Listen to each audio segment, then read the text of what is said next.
Halo sahabat, Assalamualaikum. Semoga sehat selalu dan senantiasa berbahagia. Terima kasih udah subscribe dan menyimak video-video SLMT TV. Semoga Tuhan Yang Maha Esa selalu memberikan rezeki yang berkah dan berlimpah ruah untuk sahabat semua. Nah, kali ini SLMT TV akan membawakan alur cerita film yang berjudul Diktator. Gak perlu banyak basa-basi lagi, ini dia alur ceritanya.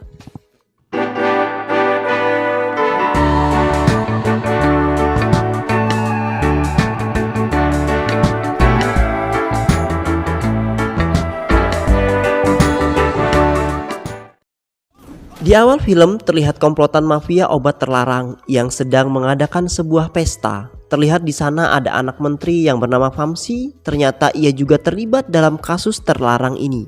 Hal tersebut diketahui oleh kepolisian sehingga polisi pun berhasil mengepung mereka.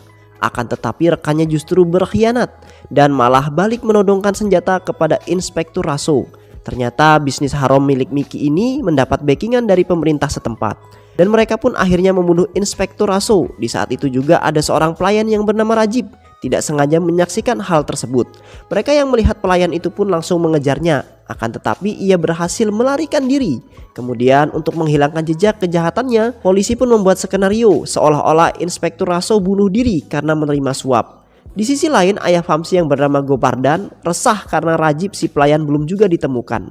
Ia takut kejahatannya terbongkar. Ia pun meminta seluruh anak buah untuk mencari Rajib. Sejak kejadian saat itu Rajib sangat ketakutan karena para mafia itu pasti mencarinya. Dan benar saja, di stasiun kereta api Rajib tak sengaja melihat sekelompok anak buah menteri sedang mencarinya. Saking paniknya, Rajib tak sengaja menabrak seorang pria yang bernama Candu. Candu bertanya kepada Rajib, akan tetapi Rajib tidak mengatakan apapun dan ia pun langsung meninggalkan Candu. Begitu juga Candu yang langsung melanjutkan perjalanan menuju tempat kerjanya. Candu merupakan seorang karyawan di perusahaan Darmart. Candu merupakan orang yang sangat ramah. Tak heran banyak orang yang dekat dengannya. Dan Candu sangat bersemangat untuk bekerja walaupun seringkali ia dimarahi dengan bosnya yang bernama Rames. Meski begitu ia tetap sabar. Saat Candu sedang bekerja, tiba-tiba ada seorang wanita yang bernama Indu tak sengaja menabrak Candu. Ia juga mengaku sebagai pacarnya. Tanpa basa-basi Indu mencium pipi Candu. Hal tersebut tentu membuat Candu kaget dan membuat bosnya semakin jengkel. Kejadian tersebut direkam oleh temannya Indu. Dan ternyata Indu melakukan hal tersebut hanya untuk sebuah konten yang akan ia kirimkan ke sutradaranya. Dan karena kejadian tersebut, Candu menjadi bahan gosip para tetangga. Apalagi Candu ini telah mempunyai seorang istri yang bernama Katiainu yang sekarang bekerja di kota Delhi. Berita itu sampai kepada mertua Candu yang bernama Narayana. Ia pun sangat kesal kepada Candu dan memarahinya. Dan secara tiba-tiba Indu datang untuk meminta maaf kepada Candu. Ia menyesali perbuatannya. Ia menjelaskan bahwa semua yang Indu lakukan hanya untuk sebuah konten. Candu tidak mempermasalahkan perkara ini. Akan tetapi Candu menjadi tak enak hati karena perbuatannya. Ia juga bingung apa yang harus ia katakan kepada mertuanya agar tidak salah paham lagi. Apalagi saat ini Candu masih tinggal di rumah mertuanya. Lalu Indu pun pamit untuk pulang. Namun saat sampai di rumah ia dikejutkan dengan kemunculan anak buah Gopardan yang tengah menunggunya. Mereka pun menanyakan tentang keberadaan Rajib kepada Indu. Dan ternyata Indu adalah adiknya Rajib. Namun Indu berkata bahwa dirinya tidak tahu keberadaan kakaknya. Mereka pun mengancam Indu dan berkata bahwa mereka akan kembali. Dan setelah kejadian tersebut Indu memutuskan pindah rumah karena ia takut dengan ancaman anak buah Gopardan. Keesokan harinya Indu pun pindah dan tanpa ia ketahui ternyata rumah yang akan ia tinggali sekarang ini bersebelahan dengan rumah Candu. Narayana yang mengetahui hal tersebut membuat sangat kesal. Ia pun langsung menghubungi Katia dan menceritakan kejadian itu kepadanya. Namun Katia tidak terlalu peduli dengan hal itu karena ia yakin bahwa Candu tidak mungkin selingkuh. Singkat cerita, saat Indu sedang berbicara dengan Candu, tiba-tiba anak buah Gopardan datang menghadangnya. Mereka pun langsung menanyakan tentang keberadaan Rajib kepada Indu. Akan tetapi Indu berkata bahwa ia tidak mengetahuinya. Candu yang melihat hal itu, ia bertanya apa yang sebenarnya terjadi. Akan tetapi ketua mafia yang bernama Vicky mengatakan agar Candu tidak usah ikut campur dengan masalah ini. Ia beralasan bahwa Rajib ini kabur karena tidak sanggup untuk membayar hutang. Lalu ia berkata bahwa dirinya akan kembali untuk menanyakan tentang keberadaan Rajib. Jika Indu tidak memberitahunya, maka ia akan membunuhnya. Namun Indu tidak terlalu memikirkan masalah ini. Justru ia fokus untuk mengikuti audisi. Dan ia juga berhasil memenangkan audisi tersebut. Indu yang sangat senang lalu dirinya menelpon Candu dan ia berkata bahwa ia berhasil lolos dalam audisi tersebut. Namun tiba-tiba sekelompok orang datang dan langsung menculik Indu. Menyadari hal yang tidak beres, Candu kemudian mengambil uang tabungannya dan saat itu juga Candu datang ke markas Vicky untuk melunasi hutang Rajib. Terlihat di sana juga ada Vamsi yang sedang pesta miras. Candu melihat Indu yang terluka parah karena disiksa. Ia pun memberikan setumpuk uang kepada Vicky dan meminta untuk melepaskan Indu. Akan tetapi mereka malah menertawakan Candu. Vicky berkata bahwa mereka akan melepaskan Indu jika Rajib datang menemuinya. Candu terus memohon kepada Vicky untuk melepaskan Indu, namun Vicky menghiraukannya. Seketika Candu berjalan ke belakang. Yang mereka pikir Candu akan pergi, ternyata dugaan mereka salah. Justru Candu malah menutup pintu. Seketika suasana pun berubah. Candu menatap mereka dengan tatapan yang sangat tajam. Candu yang lugu kini berubah menjadi sangat ganas dan menghajar para mafia tersebut. Ia pun membunuh seluruh anggota mafia termasuk Vamsi dan Vicky.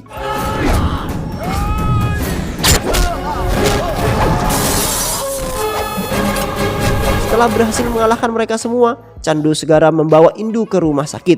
Dan setelah semua selesai, Candu pun kembali bekerja seperti biasa, seakan-akan tidak terjadi apa-apa. Di sisi lain, Menteri Govardan sangat sedih atas kematian anaknya. Ia pun meminta bantuan gangster yang sangat ganas untuk mencari siapa pelaku yang telah membunuh anaknya. Mereka pun langsung melakukan penyelidikan ke tempat kejadian. Saat memeriksa CCTV, mereka melihat ada seorang pria yang memasuki tempat pembunuhan dan itu adalah Candu. Ia kemudian menyimpulkan bahwa Candulah pelakunya. Lalu ia pun menghubungi Govardan dan berkata bahwa Candu yang telah membunuh Vamsi karena ialah yang terakhir masuk ke tempat kejadian. Candu yang tak punya rasa takut sedikit pun menjalankan aktivitas seperti biasa. Setelah selesai bekerja, ia pulang ke rumah. Akan tetapi justru hal yang selama ini ia takutkan terjadi, yaitu kedatangan Sruti, sepupu dari istrinya. Ia takut rahasianya terbongkar karena selama ini yang selalu mertua hubungi adalah Sruti, bukan Katia. Candu yang meminta agar Sruti berpura-pura menjadi Katia, namun Candu meminta Sruti untuk tetap tenang. Lalu Candu pun pergi untuk berjalan-jalan keluar. Saat di jalan ia bertemu dengan Indu bersama Rajib yang baru keluar dari rumah sakit. Ia sangat berterima kasih atas bantuan Candu selama ini dan berkata ia tidak takut lagi untuk keluar. Candu berkata bahwa Rajib harus tetap berhati-hati dan waspada. Ia memberikan Rajib sebuah kartu nama. Ia meminta Rajib untuk pergi ke Hotel Mumbai. Di sana ia akan mendapatkan pekerjaan. Hal ini bertujuan agar Rajib terhindar dari hal-hal yang tidak diinginkan. Rajib berkata kepada Candu, "Siapakah Anda sebenarnya?" Akan tetapi Candu langsung meninggalkan Rajib sambil tersenyum. Sementara itu di tempat Candu bekerja terjadi sebuah masalah di mana ada seorang pegawai yang bernama Fabji. Ia mencuri uang perusahaan sebesar 100 juta. Hal itu terpaksa ia lakukan untuk pernikahan anaknya. Mendengar kabar uang itu hilang dicuri membuat manajernya sangat marah. Saat itu semua pekerja dikumpulkan dan mereka pun mengundang polisi untuk menyelidiki kasus tersebut. Kedatangan polisi seketika membuat Fabji sangat panik. Akan tetapi Candu yang telah mengetahui hal itu, ia meminta agar tetap santai. Dan saat polisi memeriksa semua karyawan, polisi itu pun terkejut melihat wajah Candu, si pembunuh Vamsi, ada di situ. Lalu Candu mengaku bahwa ialah yang berbuat atas pencurian ini. Hal itu ia lakukan karena ia ingin menyelamatkan Fabji. Polisi itu pun tidak menyia-nyiakan kesempatan itu. Mereka langsung membawa Candu ke kantor polisi. Dan berita pencurian ini menyebar dengan cepat di televisi. Media pemberitaan bahwa Candu telah mencuri uang perusahaan. Berita pencurian itu pun sampai kepada pemimpin pusat Dharma Group, yaitu Raja Sekar. Ia merupakan seorang pengusaha yang sangat disegani oleh semua kalangan. Ia sangat terkejut saat melihat wajah pelaku pencurinya, yaitu Candu. Tanpa pikir panjang ia pun segera berangkat untuk menemui Candu. Di sisi lain, polisi korup yang dari awal dendam kepada Candu, ia menyiksa Candu dan menginterogasinya. Akan tetapi Candu tak berkata sepatah kata pun. Sementara itu di luar kantor, para warga dan keluarganya Candu melakukan demo. Mereka meminta agar Candu dibebaskan karena mereka kenal Candu adalah sebagai orang baik dan tidak mungkin ia melakukan pencurian. Akan tetapi polisi tidak memperdulikannya. Ia menangkap Candu atas permintaan Govardan karena ia telah berani membunuh anaknya. Lalu Govardan memerintahkan polisi untuk membawa ke tempat yang ia perintahkan. Tidak berselang lama, Raja Sekar pun datang ke kantor polisi. Para warga yang melihat hal itu sangat terkejut melihat bos besar Dharma Group datang mencari Candu. Ia sangat marah ketika mengetahui Candu tidak ada di kantor polisi. Ia pun menelpon komisaris polisi untuk segera mencari Candu. Saat itu Raja Sekar berkata bahwa ia tidak mempermasalahkan kondisi Candu karena ia percaya bahwa tidak ada yang sanggup membunuh Candu.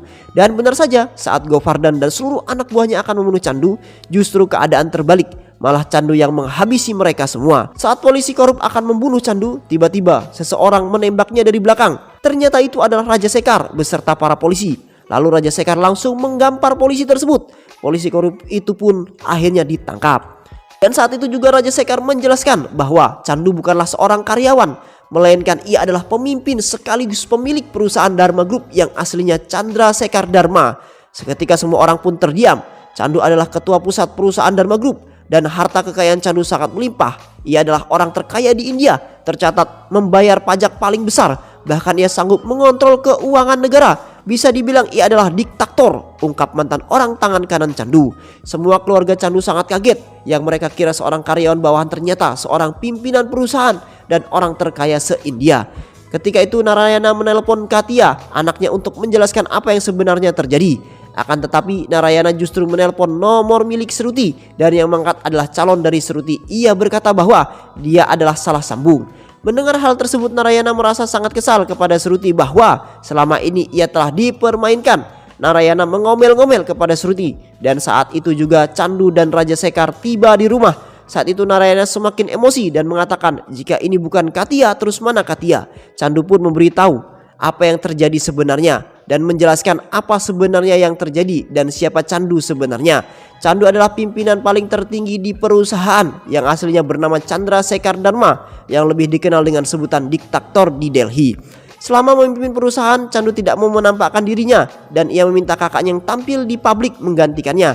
Selain perusahaan besar, dia juga pelindung orang-orang baik dan dia juga memberantas orang-orang jahat. Karena kebaikan dan kejeniusannya, semua orang menghormatinya. Di perusahaan, Candu selalu mendapatkan kabar tentang keluhan-keluhan dari kakaknya. Dan karena wajahnya jarang muncul ke permukaan, sehingga ia memanfaatkan hal tersebut. Ia mencoba untuk menjadi karyawan biasa untuk menyelidiki kasus yang sering diceritakan kakaknya. Dan kebetulan saat di sana ia melihat manajer yang sedang mengomel-ngomel. Lalu ia memanfaatkan momen itu untuk menyamar ingin mendaftar pekerjaan di sini. Dan orang itu bernama Katia. Saat itu Katia berbicara dengan sinis saat Candu menjelaskan tentang cara bagaimana usaha dan ekonomi itu bekerja. Candu menjelaskan dengan sangat detail. Katia yang mendengar hal itu sangat takjub dengan Candu. Dan saat itu Katia berkata, jangan bekerja di sini. Jika Anda bekerja di sini, Anda tidak akan pernah sukses di sini. Akan tetapi Candu memaksa tetap ingin bekerja di sini. Katia dan Candu pun terus bercerita sepanjang jalan. Katia berkata bahwa atasannya tidak mementingkan karyawan dan kenyamanan di sana. Tidak ada kendaraan untuk mengantar jemput karyawan dan juga tidak ada toilet khusus wanita. Ia juga berkata, jika Anda ingin benar-benar bekerja, saya akan mengajukan Anda kepada teman-teman saya. Dan mereka pun berpisah di tengah jalan. Keesokan harinya Katia dibuat terkejut karena perusahaan kini memiliki fasilitas yang lengkap. Hal itu membuat Katia bingung apa yang sebenarnya terjadi. Dan saat itu Katia mendadak mendapat penghargaan sebagai karyawan terbaik. Dan Katia sangat terkejut dengan semua ini. Ia yang sempat meremehkan Candu, ternyata Candu adalah pemilik sekaligus bos besar perusahaannya. Dan di saat itu juga Candu datang dengan penampilan sebagaimana miliarder. Di hari itu juga Candu datang menemui Katia. Dan ia berkata bahwa dirinya ingin menikahi Katia. Dan sepupunya Seruti berkata bahwa Katia tidak mau menikah dengannya. Karena perkataan Seruti membuat Katia kesal. Karena memang sebenarnya Katia suka kepada Candu. Katia juga ingin menikah dengan Candu. Hal itu ia lakukan karena Seruti tahu bahwa Katia suka kepada Candu. Ia memancing Katia agar Katia mau jujur tentang perasaannya. Dan keluarganya Candu pasti sangat setuju dengan wanita pilihannya. Karena keluarga Candu tidak pernah memandang seseorang dari hartanya. Bahkan keluarganya memajukan pabrik kapas milik Prasad yang hampir bangkrut. Karena ayahnya dulu pernah bekerja buruh di pabrik itu. Dan Candu ingin membalas jasanya. Karena prinsip Candu, keuntungan dalam usaha itu nomor 2. Yang terpenting adalah kepuasan hati. Masalah pun muncul ketika ada investor dari Italia ingin membangun pabrik kimia. Dia menginginkan lahan di pabrik milik Prasad.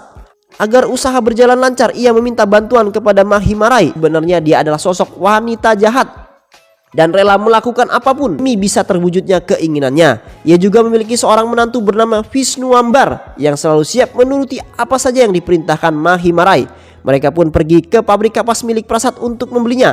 Akan tetapi Prasad tidak akan pernah menjual pabrik miliknya itu. Di sisi lain, keluarga Katia yang sedang ditimpa musibah, yaitu suami kakak Katia pergi meninggalkan kakaknya.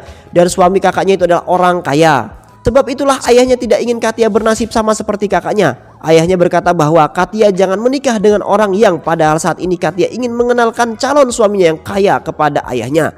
Namun setelah ayahnya berpikir begitu, Katia pun mencari cara agar Candu diterima di keluarganya. Dan saat Candu datang, Katia panik. Ia meminta Candu agar mengganti penampilannya. Katia berkata bahwa jika ayahnya tahu Candu orang kaya, maka ayahnya tidak akan merestuinya.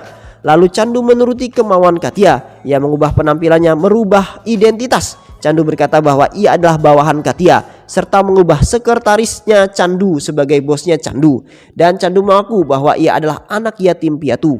Dan Narayana pun merestui pernikahannya. Akan tetapi keluarga Candu tidak setuju dengan rencana itu, karena keluarga Candu ingin pernikahan Candu dibuat mewah dan meriah. Namun Candu yang cerdas pun membuat sebuah rencana. Ia membuat sebuah undian berhadiah. Bagi setiap pemenang acara pernikahannya akan ditanggung perusahaan. Dan Katia pun memenangkan undian tersebut. Singkat cerita, acara pernikahan pun berlangsung dengan sangat megah.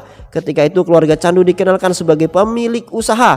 Saat acara dimulai, Narayana bingung karena banyak orang-orang penting India yang menghadiri acara tersebut. Namun ia mengira perusahaanlah yang mengundang. Akhirnya Katia pun telah sah menjadi istri dari seorang sultan besar dan mendapatkan seluruh fasilitas mewah.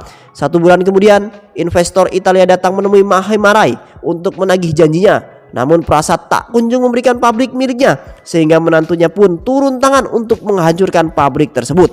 Ia membantai semua karyawan termasuk Prasan, dan pabrik pun langsung dibakar. Candu yang mendengar kabar tersebut segera datang ke pabrik.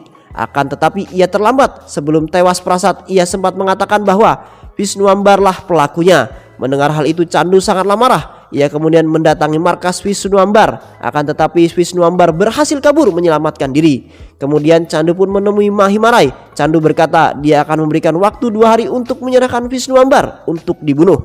Saat Candu sedang melakukan makan malam bersama keluarganya menasihati Candu agar dirinya tidak lagi memperpanjang urusan dengan Mahimarai, karena ia merupakan seorang tokoh agama, apalagi karena hal sepele pabrik kapas. Namun mendengar hal itu, Candu sangat marah karena keluarganya tidak menghargai sejarah ayahnya, dan Candu berkata bahwa ia akan membalaskan dendam kepada Visnuambar.